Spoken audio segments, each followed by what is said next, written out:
ও তো আমাকে ধার ধারে না, তার মানে আমরাই ওর কাছে ধারি। তাহলে ও ধারটা আমি শোধ করে তো আসি। আর তুই যেন ভয় পাইস রে, তুই এমনি আতঙ্ক বিরাজে রয়েছিস। এই তার বকের মতো গলাটাই ফেলি লম্বা করে না থাকিস।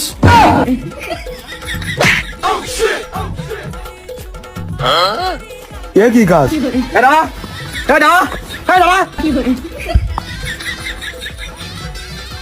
আব্বা দরজা হবড়িকে পড়িয়ে নিতে দাঁত মারিয়ে নিতে সেদ্ধ করে না, আমার কিন্তু সামনে বিয়ে। তুমিও ধরিয়ে আমি আসতেছি। শক্ত হতে হবে, গেছে পরে নিয়ে আমার বউ তো চল যায়নি। বিয়ে করা বসে দেখলি তখন এক বিষয়, এখন যেতে আমি ভাই তো এও আমার ও আমার যে দেখতে সেও আমার, সুতরাং থেমে থাকলে চলবে না, বিয়ের দিকে ফোকাস করতে হবে। আব্বা ধরিয়ে আমি আসতেছি। যাক, কেউ নেই।